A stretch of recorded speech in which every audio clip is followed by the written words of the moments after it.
नमस्कार, जय हिंद। स्वागत है एक बार पुनः आप सभी का डेली करंट अफेयर्स के आज के इस क्लास में। दोस्तों, आज के इस क्लास में 14 से 17 जून 2025 से संबंधित करंट अफेयर्स के प्रश्नों को आप देखेंगे, जिसमें बिहार, राष्ट्रीय, अंतर्राष्ट्रीय तीनों घटनाओं का, तीनों खबरों का संकलन होगा और तमाम जानकारी मैं आपको विस्तृत तौर पर देने वाला हूं। अच्छा, पिछला जो 2-3 क्लास है वो अपसेंट था, कुछ प्रॉब्लम थी जिस वजह से ये क्लासेज नहीं हो पाए थे, लेकिन अब यहाँ पर पुनः से हम हाजिर हैं पूरी निरंतरता के साथ। यहाँ पर चीजें हम आपको प्रोवाइड करेंगे। अच्छा, जो भी आपका छूट चुका है इस वीडियो में हम अच्छी तरीके से उसे देखेंगे, ध्यानपूर्वक आप पूरे क्लास को फॉलो करेंगे। देखिए, सेशन की शुरुआत करें। पिछले क्लास में एक प्रश्न हमने आपसे पूछा था कि राष्ट्रपति द्रौपदी मुर्मू द्वारा हाल ही में लद्दाख राजभाषा अधिनियम 2025 पर मोहर लगा दी गई है। इसको लेकर विस्तृत जानकारी हमने आपको दिया था और इसी में हमने पूछा कि बताएं कि निम्नलिखित में से किस भाषा को राज्य भाषाओं के रूप में मान्यता दी गई है। तो इनमें आपको ध्यान रखना 5 भाषा इस समय मौजूदा समय में इसमें शामिल है, जिसमें अंग्रेजी, हिंदी, उर्दू, एक भाषा भोटी और एक है पुर्गी। तो कुल मिलाकर विकल्प नंबर डी यहाँ पर इस प्रश्न का राइट आंसर होगा। अच्छा, कई सारी जानकारी यहाँ से हमने डिस्कस किया था, तमाम चीजों का आप लोग ध्यान रखिए। अच्छा, करंट अफेयर्स के जितने भी हमारे स्टडी मटेरियल, नोट्स और साथ ही साथ करंट अफेयर्स के एक्सपेक्टेड प्रश्नों की जो सीरीज होती है, वो तमाम जो पीडीएफ फाइल है आप इस कोर्स के माध्यम से प्राप्त कर सकते हैं। अगर आप इसे ज्वाइन करते हैं, ये करंट अफेयर्स का स्पेशल कोर्स है, यहाँ से आप बिहार के तमाम प्रतियोगी परीक्षाओं की प्रिपरेशन बेहतर तरीके से कर सकते हैं। अच्छा, अभी जो आप ये सीरीज देख रहे हैं, ये डेली करंट अफेयर्स की सीरीज है। समय निकाल के हमारा Bihar special monthly current affairs आप लोग जरूर देखिएगा। निश्चित तौर पर इस तरह का संग्रह आपको कहीं नहीं मिलने वाला है। बहुत मजा आएगा, बहुत सारी चीजें सीखने को मिलेगा। यानी कि वीडियो क्लासेस जो है ये आपके लिए वन स्टॉप सॉल्यूशन है। दोबारा बिहार करंट अफेयर्स के लिए कहीं बिल्कुल भटकने की आवश्यकता नहीं है। 2025 में जनवरी से मई तक का अपडेट हो चुका है, जून अपकमिंग है। ठीक है, जून जैसे ही संपन्न होगा इसका भी आपको मंथली संग्रह मिल जाएगा। चलिए, अब यहां पर हम आते हैं आज के इस क्लास के पहले प्रश्न पे। शुरुआत करते हैं पहले प्रश्न से। प्रश्न है कि विक्रम लॉक केनाल सौर परियोजना का उद्घाटन अभी हाल ही में बिहार में मुख्यमंत्री नीतीश कुमार के द्वारा निम्नलिखित में से कहां पर किया गया है। ध्यान रखिए, बहुत बड़ी उद्घाटन है, एक बहुत बड़ी परियोजना है और ऐसे में अब अगर हम यहाँ पर राइट आंसर की बात करें तो ये आता है बिहार के पटना जिले के अंतर्गत। अतः विकल्प नंबर ए यहाँ पर इस प्रश्न का कैरेक्टर आंसर हो जाएगा। आइए संबंधित तथ्यों को देखते हैं। कई सारे पॉइंट यहां से एग्जाम में प्रश्न का रूप ले सकती हैं। ध्यान दीजिएगा कि बिहार के मौजूदा मुख्यमंत्री जो क्रम के दृष्टिकोण से अगर हम बोले, ये बिहार के 22वें मुख्यमंत्री हैं और बतौर मुख्यमंत्री गांधी मैदान पटना में सर्वाधिक बार झंडा फहराने वाले ये मुख्यमंत्री हैं। उसकी भी चर्चा अभी हम करेंगे, लेकिन फिलहाल नीतीश कुमार द्वारा हाल ही में 10 जून 2025 को पटना जिले में विक्रम लॉक केनाल बैंक सौर ऊर्जा परियोजना का उद्घाटन किया गया। इस सौर ऊर्जा परियोजना का नाम क्या है, ये भी इंपॉर्टेंट है और ये बिहार में किस जिले से संबंधित है, ये ध्यान रखिएगा, पटना। अच्छा, ये परियोजना राज्य सरकार की जल जीवन हरियाली अभियान के तहत हरित और सतत ऊर्जा को बढ़ावा देने की दिशा में एक अहम कदम है। अच्छा, यहाँ पर यह भी समझिएगा कि इस परियोजना से कार्बन उत्सर्जन की कमी में मदद मिलेगी और आसपास के क्षेत्र में सस्ते दरों पर, खास करके यहाँ पर वो हमने लिखा है कि 3.10 प्रति यूनिट अगले 20 वर्षों तक विद्युत खरीद समझौता पर ये मतलब हस्ताक्षर हुआ है, ये इसमें कहा गया है। तो इसलिए हमने यहाँ पर ब्रैकेट में रखा है। हालांकि हमने यहाँ पर यह लिखा है कि सस्ती दरों पर आसपास के क्षेत्रों में बिजली सुनिश्चित हो पाएगी और जो प्रावधान है इसमें जो समझौता एक्चुअली हुआ है ये आप ध्यान रखेंगे। अच्छा, मूल बात यहाँ पर यह भी है कि इस परियोजना की अगर हम बात करें, ये बिहार सरकार की इसमें लागत नहीं आई है, बिहार सरकार की ये परियोजना नहीं है, बल्कि इसे उद्घाटन नीतीश कुमार द्वारा जरूर किया गया है। यहाँ पर इस परियोजना की बात करें तो इसके बारे में कुछ पॉइंट हमने लिखा है। यह परियोजना रेस्को यानी कि नवीनकरणीय ऊर्जा सेवा कंपनी मॉडल के तहत एक निजी कंपनी द्वारा विकसित की गई है, अर्थात इस पर राज्य सरकार की कोई भी लागत नहीं है, अर्थात बात करें तो शून्य लागत है यहाँ पर राज्य सरकार की। तो ये परियोजना से संबंधित इसी प्रकार का एक और जानकारी आपके एग्जाम में पूछा गया था, जो एक्चुअली ये पूछा गया था कि बिहार का पहला तैरता हुआ सौर ऊर्जा संयंत्र यानी कि फ्लोटिंग पावर प्लांट कहां पर स्थापित किया गया था। तो कादिराबाद एक जगह दरभंगा में यहां पर स्थापित हुआ था और एक्चुअली यही एग्जाम में प्रश्न भी पूछा गया था। तो ये चीजों को ध्यान रखिए। अच्छा, बात हम यहां पर कर रहे थे कि जल जीवन हरियाली अभियान के तहत या फिर ये इसका हिस्सा है, तो ऐसे में यहाँ पर जल जीवन हरियाली अभियान को लेकर एक पॉइंट हमने कुछ समय पहले आपको इसी सीरीज में बतलाया है, कुछ दिन पहले रिसेंटली। और ये ध्यान रखिएगा, जल जीवन हरियाली अभियान को इस वित्तीय वर्ष से बढ़ाकर 29-30 तक जो इसकी अवधि है ये विस्तारित किया गया है। ये चीज ध्यान रखिए, इसे विस्तारित करते हुए 29-30 यानी कि 2029-30 जो वित्तीय वर्ष है ये किया गया है। अच्छा, इसके अतिरिक्त एक और पॉइंट आपको ध्यान रखना, चूंकि हम बात कर रहे थे यहाँ पर कार्बन उत्सर्जन की, तो भारत सरकार के अनुरूप ही बिहार सरकार का लक्ष्य 2070 तक शुद्ध शून्य कार्बन उत्सर्जन यानी कि नेट जीरो का है। आप लोग जानते हैं कि भारतीय रेलवे का नेट जीरो का लक्ष्य 2030 है, भारत सरकार का 2070 है। और इसी 2070 के अनुरूप जो भारत सरकार का लक्ष्य है, बिहार सरकार ने भी अपना नेट जीरो का लक्ष्य निर्धारित किया है। तो फिलहाल यहाँ पर नेट जीरो को लेकर भी चीजें ध्यान रखेंगे। अच्छा, जल जीवन हरियाली अभियान की बात हुई है तो ऐसे में ये जानकारी विशेष रूप से आप ध्यान रखेंगे, याद रखेंगे। लेकिन एक और जानकारी है जल जीवन हरियाली को लेकर यहाँ पर। दरअसल अगर हम बिहार दिवस के थीम की बात करें, और ये चूंकि ये एक इंपॉर्टेंट टॉपिक है, बिहार दिवस के इतिहास को लेकर ये तमाम चीजें तो आप लोग ध्यान रखेंगे ही। कुछ बेसिक से पॉइंट यहाँ पर हमने लिखा है, ये ध्यान रख लीजिएगा। 2025 में इसका 113वां स्थापना दिवस 22 मार्च 2025 को मनाया गया है। अब यहाँ पर एक चीज समझिएगा, जो 113वां बिहार दिवस है, ये तो थीम अगर हम बात करें तो ये उन्नत बिहार विकसित बिहार यानी कि 2025 का 113वां बिहार दिवस की थीम है। क्योंकि अभी हम बात कर रहे थे जल जीवन हरियाली की, तो आपको ध्यान रखना है 2022 में जब बिहार का 110वां स्थापना दिवस मनाया गया था, उसका ये निर्धारित थीम था। और ये बहुत इंपॉर्टेंट है बिहार दिवस की थीम, आपको यहाँ पर पिछले 4 वर्ष का दिख रहा है और ये सभी को ध्यान रखिएगा। और 112वां बिहार दिवस जो 2024 में आयोजित हुआ था, दरअसल यहाँ पर हमें कोई भी थीम देखने को नहीं मिलता है। रीजन अगर आपसे कोई पूछे तो आप ये बोलेंगे कि इस अवसर पर 112वां बिहार दिवस 2024 के अवसर पर राजकीय स्तर पर कोई भी समारोह, कोई भी उत्सव नहीं हुआ था, जिस वजह से हमें कोई भी थीम देखने को नहीं मिलता है यहाँ पर। तो फिलहाल इतनी बातें आप लोग ध्यान रखेंगे। चलिए आते हैं अगले प्रश्न पे। देखिए, अगला दूसरा प्रश्न है कि भारतीय लघु उद्योग विकास बैंक यानी कि सिडबी और वुमेन वर्ल्ड बैंकिंग ने हाल ही में जीविका दीदियों को स्वरोजगार के लिए कितने रुपये तक का ऋण देने की घोषणा की गई है। देखिए, यहाँ पर जो ऋण जो है ये 50,000 से लेकर 2 लाख तक। एक्चुअली प्रश्न में हमें क्या पूछा गया, कितने रुपये तक, यानी कि अधिकतम जो सीमा है वो क्या है, तो 2 लाख रुपये तक का ऋण देने की बात यहाँ पर कही गई है, जो खास करके घोषणा हुई है। तो विकल्प नंबर बी यहाँ पर इस प्रश्न का राइट आंसर होगा। अच्छा, बहुत सारी जानकारी है, आप लोग एक एक करके सभी को देखिए। देखिए, भारतीय लघु उद्योग विकास बैंक यानी कि सिडबी और साथ ही साथ वुमेन वर्ल्ड बैंकिंग ने हाल ही में जीविका दीदियों को 50,000 से 2 लाख रुपए तक का ऋण देने की घोषणा की गई है। यही एक्चुअली प्रश्न में पूछा गया था। लेकिन अब यहाँ पर यह ध्यान रखिए इसका उद्देश्य क्या है। दरअसल इस योजना का उद्देश्य जीविका दीदियों को आर्थिक रूप से सशक्त बनाकर उन्हें स्वरोजगार के लिए प्रेरित करना, ये इसका मूल उद्देश्य है। इसी को लेकर अभी हाल ही में ये घोषणा हुई है। दरअसल नीतीश कुमार जो मुख्यमंत्री हैं बिहार के, उन्होंने इंस्टाग्राम पर ये पोस्ट साझा किया था और ये प्रश्न हमने वहीं से लिया है। और ये बहुत इंपॉर्टेंट भी है, क्योंकि जीविका की बात हो रही तो कई जानकारी और रिसेंटली हमने आपको दिया है। ध्यान रखिएगा, 16 मई 2025 को ये जानकारी है, मतलब ये हमने दिया था आपको कि मुख्यमंत्री नीतीश कुमार की अध्यक्षता में हुई कैबिनेट की बैठक में 69 प्रस्तावों पर मंजूरी दी गई थी, यानी 69 एजेंडों पर मोहर लगी थी। और यही 69 में से कैबिनेट ने जीविका बैंक के गठन की भी मंजूरी दी थी। और ये जीविका बैंक आपके लिए बहुत इंपॉर्टेंट है, खास करके महिलाओं को मुख्य धारा में लाने का प्रयास है बिहार सरकार का। मूलतः बात करें तो ये खास करके महिला सशक्तिकरण को लेकर ये एकदम से इसको मतलब और भी उच्च स्तर तक, नेक्स्ट लेवल तक ले जाने का प्रयास है। ऐसे भी जीविका की जो शुरुआत 2006-07 में हुई थी, विश्व बैंक की सहायता से महिला सशक्तिकरण को बढ़ावा देने के उद्देश्य की गई थी और एक बहुत बड़ी योजना है बिहार में, ये ध्यान रखिएगा। जीविका की बात करें, यहां पर वो चीजें हमने बाकायदा लिखा भी है कि जीविका जो कि देश का सबसे बड़ा राज्य स्तरीय कार्यक्रम है, इसे 2006-07 में वर्ल्ड बैंक यानी कि विश्व बैंक के सहयोग से ये ग्रामीण क्षेत्र की महिलाओं को सामाजिक एवं आर्थिक सशक्तिकरण के उद्देश्य से की गई थी।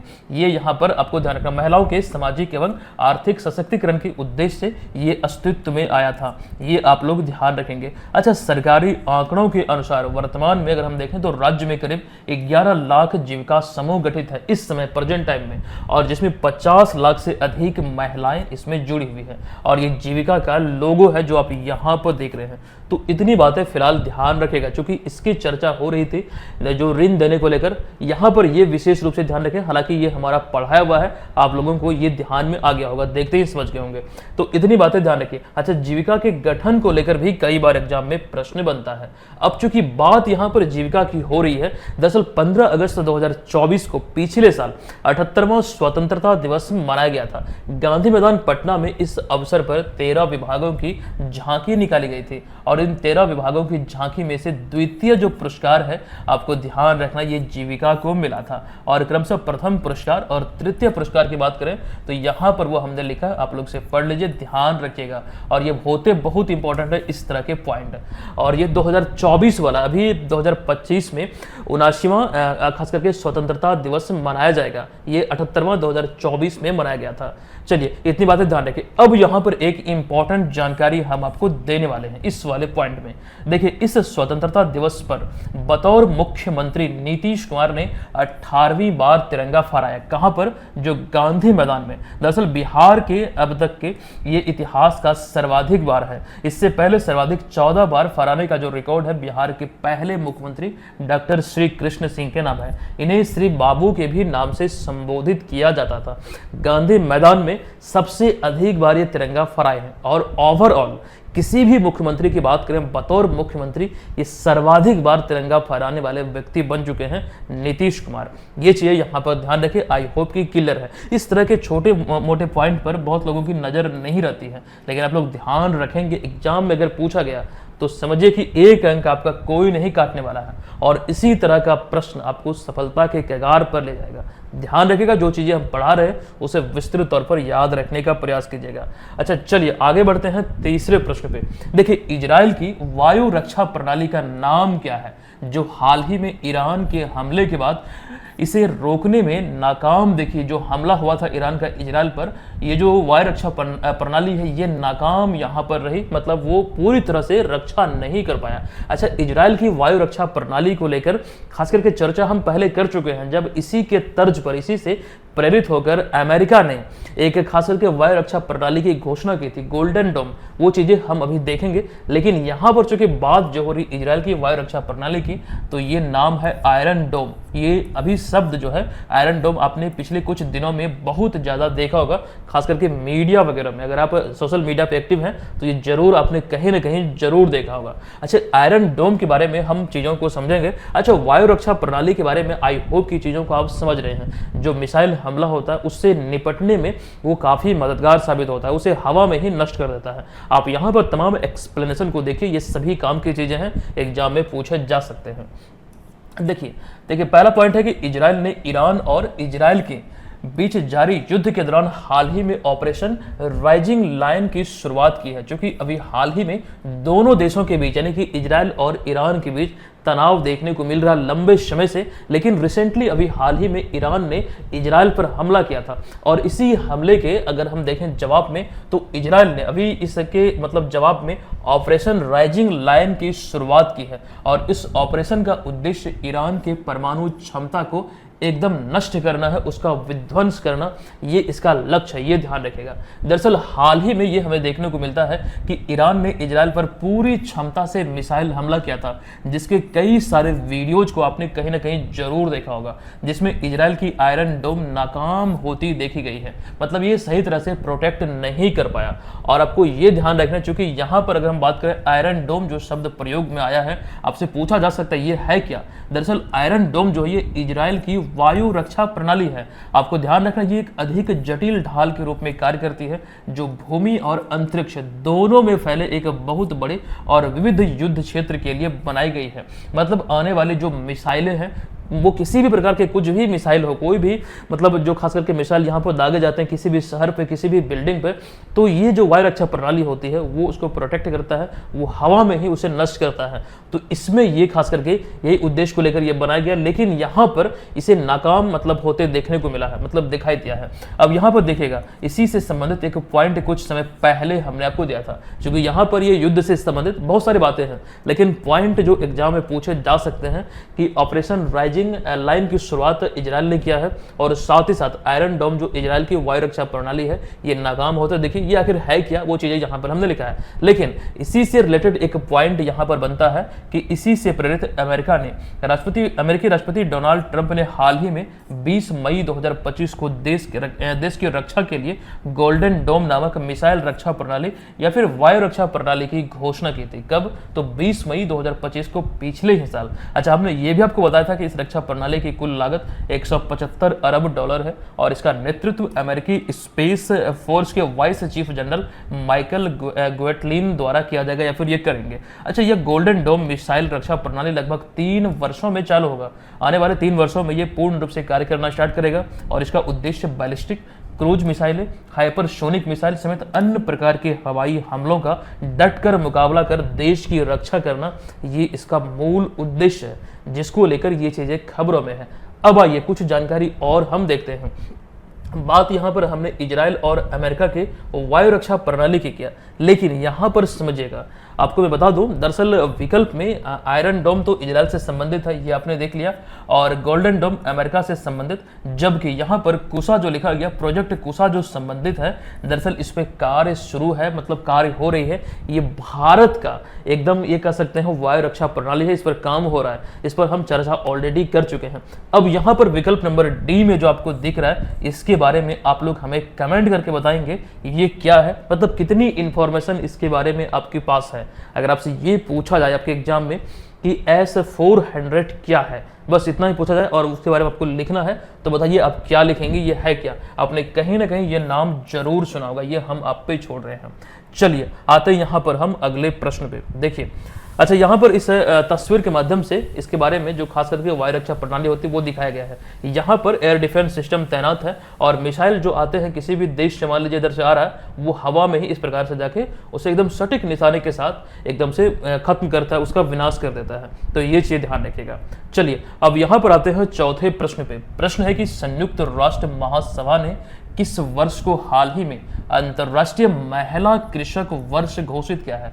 और इस तरह के पैटर्न वाले प्रश्न को आप VVI प्रश्नों में शामिल रखेंगे। ध्यान रखिएगा, ये वर्ष है 2026, यानी कि विकल्प नंबर बी इस प्रश्न का राइट आंसर होगा। 2026 को ये अंतर्राष्ट्रीय महिला कृषक वर्ष के रूप में घोषित किया गया है। अच्छा, विस्तृत जानकारी यहाँ पर आप देख रहे हैं। देखिए, संयुक्त राष्ट्र महासभा ने संयुक्त राज्य अमेरिका द्वारा प्रस्तावित तथा खाद्य एवं कृषि संगठन यानी कि फूड एंड एग्रीकल्चर ऑर्गेनाइजेशन द्वारा समर्थित एक प्रस्ताव के बाद हाल ही में वर्ष 2026 को महिला किसान का अंतर्राष्ट्रीय वर्ष घोषित किया, या फिर अंतर्राष्ट्रीय कृषक, खास करके महिला कृषक वर्ष घोषित किया गया है। ये चीजें ध्यान रखें, महिलाओं का अंतर्राष्ट्रीय वर्ष के रूप में इसे घोषित किया गया, महिला किसानों का अंतर्राष्ट्रीय वर्ष के रूप में घोषित किया गया 2026 को, ये लिखा गया। अच्छा, संयुक्त राष्ट्र द्वारा घोषित, अगर हम पिछले कुछ वर्षों की बात करें, 2023 की बात करें, तो ये अंतर्राष्ट्रीय बाजरा वर्ष यानी कि मोटे अनाजों का वर्ष के रूप में ये घोषित हुआ था। फिर 2024 की बात करें तो अंतर्राष्ट्रीय कैमेलिड्स वर्ष, जिसमें कि ऊंट, लामा, अल्पाका, ये सभी के लिए एक अंतर्राष्ट्रीय वर्ष घोषित किया गया था। दरअसल लामा, अल्पाका ये एक प्रकार का, इस प्रकार का ऊंट के ही तरह जीव होता है, जो आप यहाँ पर देख रहे हैं, इसकी भी गर्दन ऊंट की ही तरह लंबी होती है। ये चीज हमने यहाँ पर समझाने के लिए पर्पज से, मतलब ये तस्वीर को आपके बीच रखा है। अच्छा, वहीं पर 2025 की बात करें तो इस वर्ष को क्वांटम विज्ञान और प्रौद्योगिकी का अंतर्राष्ट्रीय वर्ष घोषित किया गया है। और मैं आपको बता दूं, इसे ध्यान आप लोग रखेंगे, और इस तरह के पैटर्न वाले, मैंने जैसे कि बोला कि ये एग्जाम में पूछे गए हैं, पहले भी पूछे जा सकते हैं।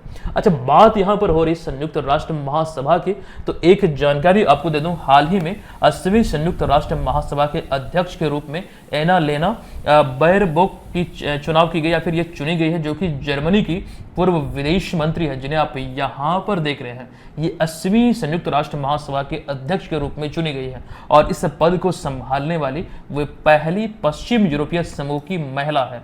जर्मनी की पूर्व विदेश मंत्री है, जिन्हें आप यहां पर देख रहे हैं। अच्छा, संयुक्त राष्ट्र महासभा जो है, ये संयुक्त राष्ट्र के 6 प्रमुख अंगों में से एक है, और ये 6 प्रमुख अंग संयुक्त राष्ट्र का क्या क्या है? एक तो संयुक्त राष्ट्र महासभा, ये सबसे बड़ा अंग है, क्या बोल सकते हैं इसका सबसे बड़ा बेटा है, तो ये ध्यान रखें। उसके बाद सुरक्षा परिषद, अंतर्राष्ट्रीय न्यायालय, आर्थिक एवं सामाजिक परिषद, संयुक्त राष्ट्र न्यास परिषद और संयुक्त राष्ट्र सचिवालय, ये इसके 6 प्रमुख अंग है। ये चीजें यहाँ पर आप ध्यान रखेंगे।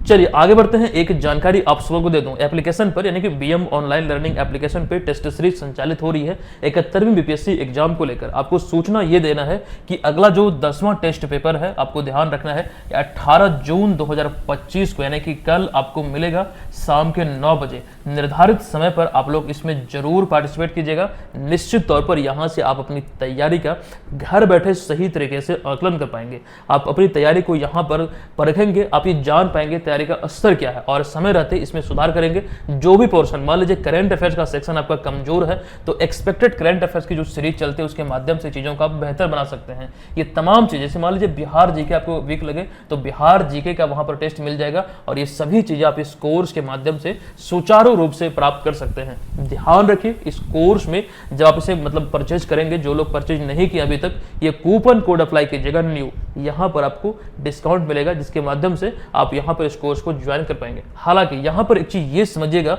इस कोर्स में एक अभी सबसे बड़ी ऑफर है, खास करके नए छात्रों के लिए, नए अभ्यर्थियों के लिए।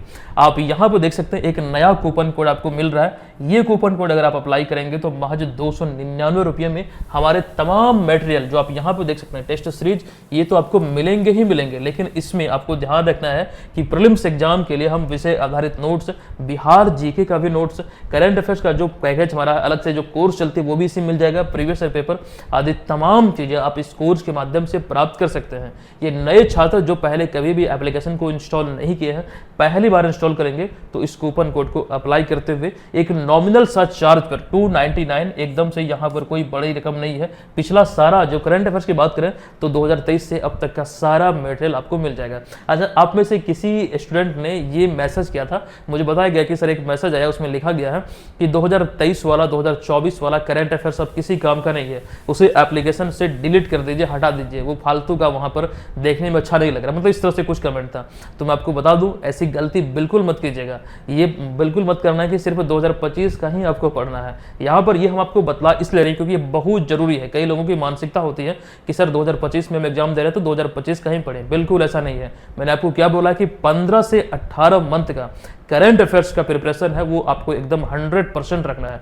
जो चीजें हमने आपको पढ़ाया, जो पीडीएफ मटेरियल आदि हमने आपको दिया है, उसे ध्यान से पढ़िए, उसे रिवाइज करते रहिए 15 से 18 मंथ का। और अगर आपके पास समय और मतलब रिवीजन पर्पज से कुछ चीजों को जो आपने पहले पढ़ा है 18 मंथ से अगर हम पीछे और जाएं तो कम से कम 6 महीने का जो इंपॉर्टेंट पॉइंट है, जो आपको लगे कि ये इंपॉर्टेंट है, पूछा जा सकता है, तो उसे ध्यान से पढ़िएगा। अच्छा, हमारी एक सीरीज चलती है, दरअसल उसका जो टेस्ट है आप इसी कोर्स के माध्यम से ये करंट अफेयर्स के एक्सपेक्टेड प्रश्नों की सीरीज के तहत देख पाएंगे। यहाँ पर आप टेस्ट दे पाएंगे और ये बहुत इंपॉर्टेंट होने वाली है। इसमें हम सभी प्रश्नों का संकलन करते हैं, जिसमें बिहार, राष्ट्रीय, अंतर्राष्ट्रीय तीनों घटनाएं आपको देखने को मिलते हैं, यानी कि तीनों खबरें वहां पर होती है और पूरा विस्तृत एक्सप्लेनेशन उसका मिलता है। उससे क्या होता है कि तैयारी आपकी बेहतर होती है, उसे बूस्ट मिलता है, प्रिपरेशन आपकी बेहतर होती है, बेजोड़ होती है। चलिए, इन सभी बातों का ध्यान रखते हुए आप लोग जरूर ज्वाइन कीजिए, जो लोग अभी तक ज्वाइन नहीं कर पाए हैं। अच्छा, विशेष रूप से ये आपको बता दूं कि अभी सप्ताह में 2 दिन टेस्ट का आयोजन होता है, ये ध्यान रखिएगा, और निर्धारित समय पे आपको ज्वाइन करना है। चलिए आते हैं अगले 5वें प्रश्न पे कि हालिया जारी ग्लोबल जेंडर गैप इंडेक्स 2025 में भारत 148 देशों में कौन से स्थान पर है। किसी भी इंडेक्स को लेकर जो खास करके राष्ट्रीय अंतर्राष्ट्रीय स्तर पर होते हैं, कोई भी सूचकांक हो, बहुत इंपॉर्टेंट होता है। ऐसे में यहाँ पर 148 देशों में Bharat global gender gap index में 131वें स्थान पर है। ये आपको ध्यान रखना 2025 वाला, लेकिन 2024 में पिछले साल भारत 129वें स्थान पर था। कितने स्थान पर? तो 129वें स्थान पर था। इसमें हमें 2 अंक की गिरावट देखने को मिला है, 129वें से अब 131वें पे चला गया है। यहाँ पर ध्यान दीजिए, सबसे पहला और important point, global gender gap index जो है ये वर्ल्ड इकोनॉमिक फोरम यानी कि विश्व आर्थिक मंच द्वारा ये प्रत्येक वर्ष जारी किया जाता है। आपसे पूछा जा सकता है, क्योंकि यहाँ पर सभी लोग ये याद रखेंगे कि इसमें भारत को कितना स्थान मिला है, विशेष रूप से ये भी ध्यान रखेंगे ये वर्ल्ड इकोनॉमिक फोरम की पहल है, इसी के द्वारा जारी होता है। अभी हालिया जारी ग्लोबल जेंडर गैप इंडेक्स 2025 जो इस रिपोर्ट का 19वां संस्करण है, भारत 148 देशों में 131वें स्थान पर रहा। ये ध्यान रखें, इसका 19वां एडिशन है। 148 देशों में भारत 131वें स्थान पर रहा। मात्र आपको ध्यान रखना 64.1% के समता स्कोर के साथ भारत जो है ये दक्षिण एशियाई देशों में सबसे कम रैंक करने वाले देशों में से एक रहा है। यानी कि दक्षिण एशिया में देखें तो ये निचले पायदान पर हमें देखने को मिलता है। ओवरऑल ऐसे भी 148 में 131वां स्थान एकदम से निचला ही पायदान आप बोल सकते हैं, तो ये चीज ध्यान रखिएगा। 2024 में भारत 129वें स्थान पर था, ये चीजें हमने आपको यहाँ पर लिखा है। हालांकि पिछले साल भी ये जानकारी हमने दिया था। अब यहाँ पर इस रिपोर्ट को या फिर इस सूचकांक को हम विस्तार से देखें तो इस वर्ष आइसलैंड जो है ये लगातार 16वें साल दुनिया की सबसे अधिक लैंगिक समानता वाली अर्थव्यवस्था बना हुआ है। ये चीजें ध्यान रखिएगा, लगातार आइसलैंड 16वां वर्ष इसमें शीर्ष पर रहा है। हालांकि इसके बाद Finland, Norway, United kingdom, New Zealand का स्थान आता है। अच्छा, स्कोर की बात करें तो ये फिनलैंड एकलौता ऐसा मतलब देश रहा इस सूचकांक में जो 90% का जो खास करके यहाँ पर स्कोर है इसको पार किया है। ये यहाँ पर हमने लिख दिया है। अच्छा, अब यहाँ पर हम बात करते हैं कि बांग्लादेश जो है, जो अपना देश है, पड़ोसी देश है बांग्लादेश, ये दक्षिण एशिया में सबसे अच्छा प्रदर्शन करने वाला देश बनकर उभरा है और रिकॉर्ड इसने छलांग लगाई है। ये ध्यान रखिएगा, जो 75 रैंक की छलांग लगाई है और इस रिपोर्ट के आधार पर आप देखें तो ये 75 अंकों की छलांग लगाकर या फिर 75 रैंक की छलांग लगाकर वैश्विक स्तर पर 24वें स्थान पर पहुंच गया है। ये बहुत बड़ी छलांग है, ये सबको चौंका दिया है बांग्लादेश, ये ध्यान रखिए। वहीं पर भारत के अन्य पड़ोसी देशों में नेपाल 125वें स्थान पर, श्रीलंका 130वें और भूटान 119वें स्थान पर, मालदीव आपको ध्यान रखना 100 यहाँ पर 38वें होगा, पॉइंट यहाँ मिस्टेक से आया है, 138वें स्थान पर। जबकि अपना पड़ोसी देश पाकिस्तान जो 148वें स्थान पर है। बहादुर कौम है पाकिस्तान, ये हम नहीं पाकिस्तान की जनता कहती है। और आपको ये ध्यान रखना है कि 148वां स्थान इस रिपोर्ट के अनुसार अगर देखें तो सबसे निचला स्थान है, यहाँ पर पाकिस्तान विराजमान है। चलिए अब आते हैं हम यहाँ पर अगले प्रश्न पे।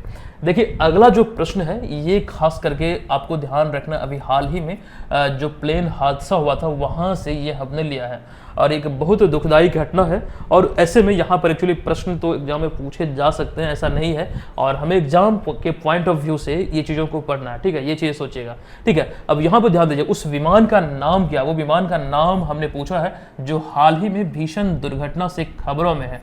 दरअसल जिस हादसे में गुजरात के पूर्व मुख्यमंत्री विजय रूपानी का भी निधन हुआ था। हालांकि यहाँ पर आप लोग बोलेंगे सर बहुत सारे लोगों का निधन हुआ, बिल्कुल 270 से अधिक खास करके यहाँ पर लोगों की मौत की पुष्टि हुई है, जिसमें कि 242 तो प्लेन में ही सवार थे, जहाँ पर 241 लोगों की मौत हुई, एक एकदम से चमत्कारिक रूप से बचकर निकल गया, ठीक है। और वहीं पर जो हॉस्टल पे विमान गिरा था वहाँ पर भी कई लोगों की मौत की पुष्टि हुई है। तकरीबन जो डेटा है 270 को ये पार कर चुका है।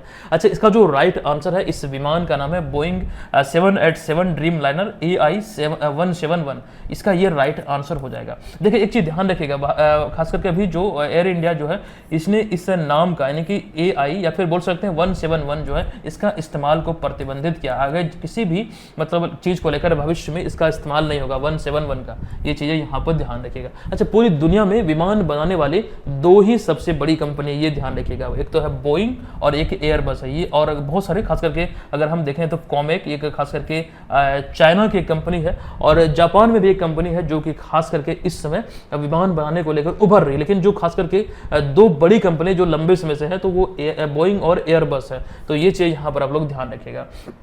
अच्छा, अगर हम बात करें पिछले कुछ वर्षों की डेटा की, तो बोइंग का जो विमान है खास करके किसी भी कंपनी से जुड़ा है, यहाँ पर हम इसके खास करके मूल कंपनी की बात करें जो इसका निर्माता है, देखिए बोइंग और एयरबस में हम तुलना करें तो खास करके 3 गुना जो मतलब खास करके दुर्घटना हुआ है ये बोइंग में देखने को मिला है, एयरबस की तुलना में 3 गुना इसमें अधिक दुर्घटना हुआ है।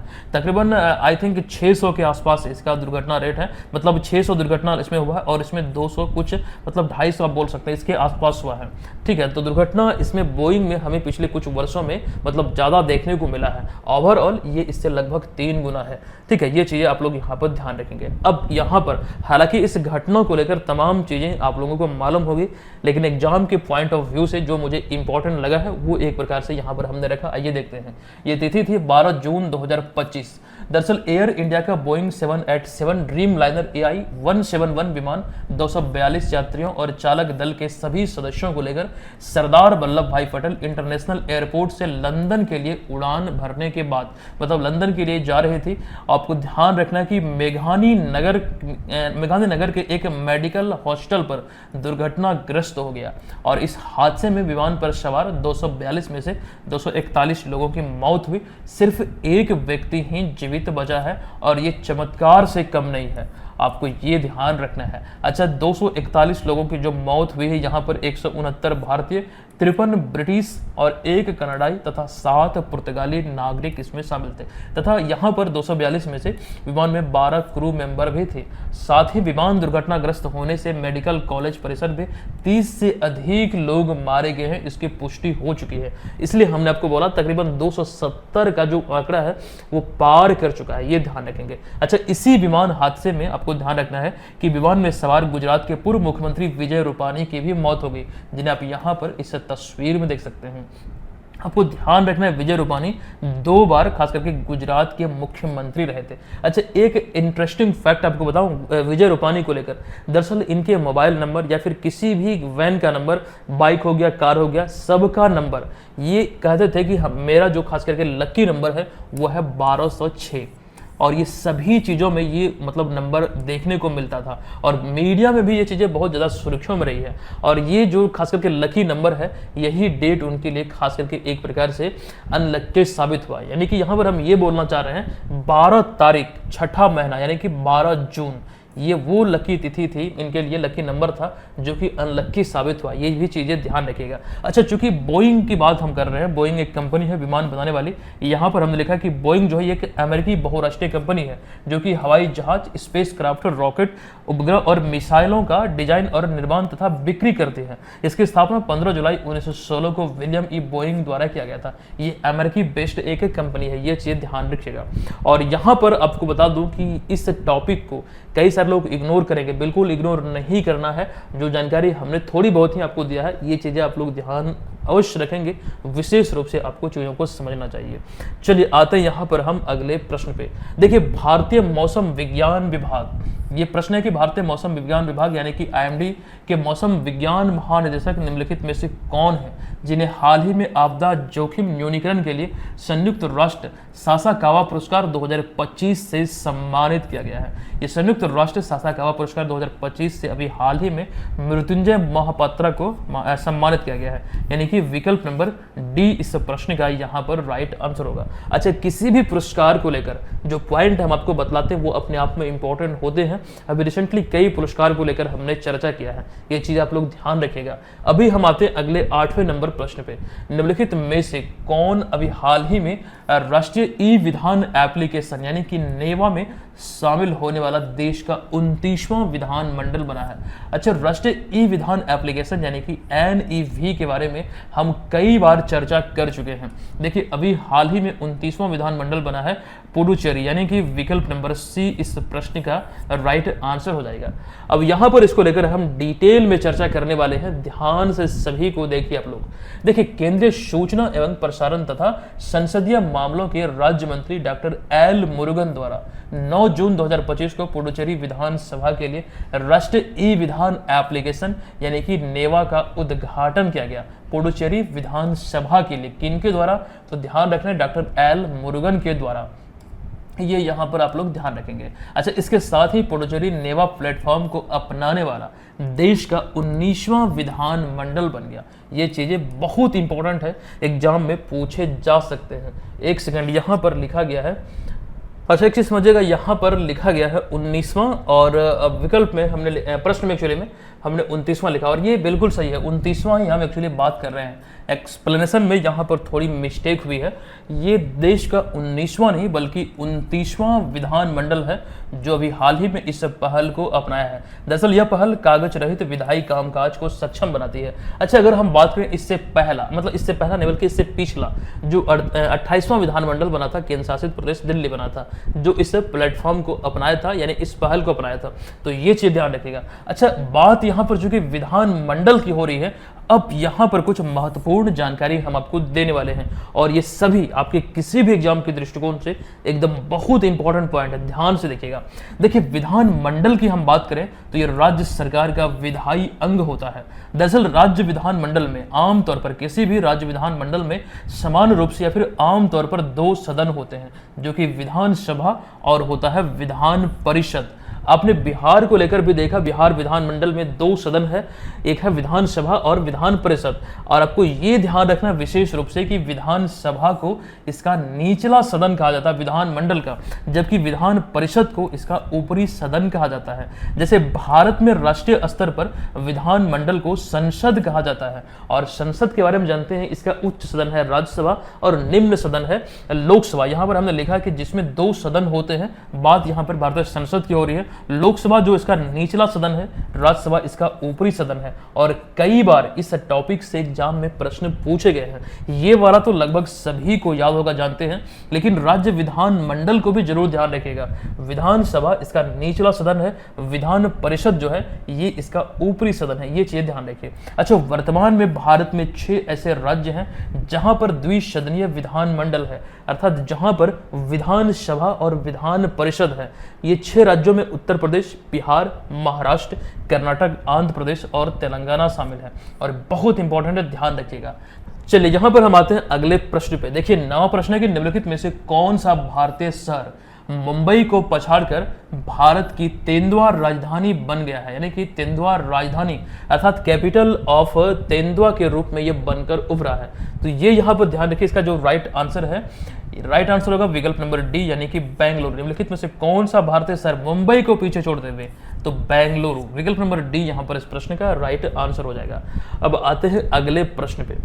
देखिए, अगला प्रश्न निम्नलिखित में से किन्हें हाल ही में अमेरिकन मेडिकल एसोसिएशन का पहला भारतीय अध्यक्ष नियुक्त किया गया। एक्चुअली आप यहाँ पर तस्वीर में देख रहे हैं, श्रीनिवास बॉबी मुकम्माला, ये इनका नाम है। विकल्प नंबर सी इस प्रश्न का राइट आंसर होगा। और ये आपको ध्यान रखना, पहले भारतीय अध्यक्ष हैं अमेरिकन मेडिकल एसोसिएशन के। विकल्प नंबर सी इसका राइट आंसर है। अगला नंबर प्रश्न है कि ओजोफेनी, जो कि आपको मैं बता दूं, एक पारंपरिक काजू आधारित शराब है, एक पारंपरिक शराब है। ये कहाँ से संबंधित है या फिर किस राज्य से एक्चुअली संबंधित है, जिसे अभी हाल ही में जीआई टैग यानी कि भौगोलिक संकेत प्रदान किया गया है। तो आपको ध्यान रखना है, काजू आधारित शराब की बात हो तो एक हिंट आप यहाँ पर ले सकते हैं, ये गोवा से संबंधित है और एक पारंपरिक शराब उत्पाद है। आपको ध्यान रखना है, इसे अभी हाल ही में जीआई टैग प्रदान किया गया है। अच्छा, बिहार को लेकर अगर हम बात करें कि रिसेंटली बिहार के किस चीज को जीआई टैग मिला है, तो गया के आसपास के 300 वर्ष पुरानी पत्थर की कला को भी हाल ही में जीआई टैग दिया गया है। और एक बात यहाँ पर ये ध्यान रखिएगा, गया का नाम बदलकर अब गया जी कर दिया गया है। ये चीजें हमने इसी सीरीज में आपको बताया है। चलिए आते हैं अगले प्रश्न पे। निम्नलिखित में से किस अभिनेत्री को अभी हाल ही में मालदीव का ग्लोबल टूरिज्म एम्बेसडर नियुक्त किया गया है? देखिए, राइट आंसर है विकल्प नंबर सी, यानी कि कैटरीना कैफ को अभी हाल ही में ये नियुक्त किया गया मालदीव ग्लोबल टूरिज्म एम्बेसडर के रूप में। निम्नलिखित में से किस भारतीय प्रौद्योगिकी संस्थान द्वारा हाल ही में यात्रियों को सड़क पर हरित मार्ग चुनने के लिए ड्रम DRUM यानी कि ड्रम ऐप लॉन्च किया गया है? तो इस प्रश्न का राइट आंसर है विकल्प नंबर बी, यानी कि IIT खड़गपुर, यानी कि भारतीय प्रौद्योगिकी संस्थान खड़गपुर इस प्रश्न का राइट आंसर हो जाएगा। आते हैं अगले प्रश्न पे। मध्य प्रदेश अवस्थित पंचमढ़ी वन्य जीव अभ्यारण्य का नाम बदलकर अभी हाल ही में क्या रखा गया है?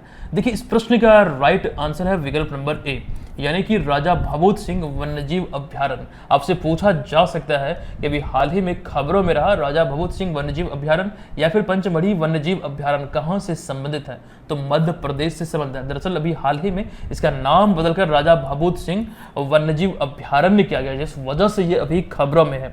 अच्छा, एक और प्रश्न है कि भारत और किस देश के बीच हाल ही में टाइगर क्लॉ नामक पहला संयुक्त अभ्यास किया गया है, जो 26 मई से लेकर 10 जून 2025 तक भारत में आयोजित किया गया है। ये रिसेंटली आयोजित हुआ है और ये इसका पहला संस्करण है।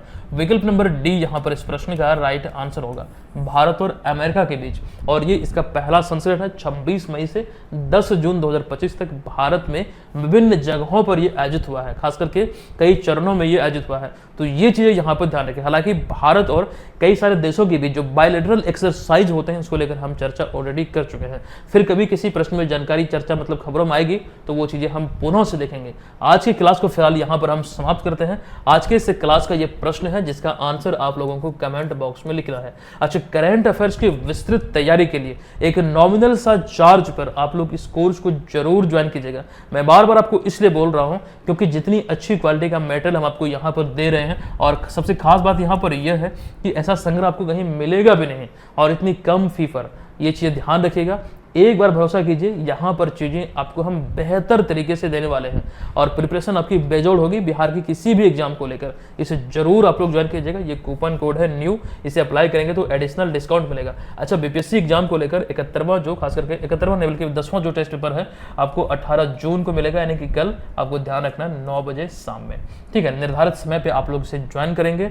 यही वो कोर्स है जो आप लोग लेंगे और नए अभ्यर्थियों के लिए ये कूपन कोड जरूर आपको अप्लाई करना है और ये लिमिटेड टाइम के लिए ऑफर है। आपको ध्यान रखना है कि यहाँ पर 299 रुपये में आप इसे प्राप्त कर पाएंगे। चलिए मिलते हैं हम नेक्स्ट वीडियो में, तब तक के लिए धन्यवाद। जय हिंद।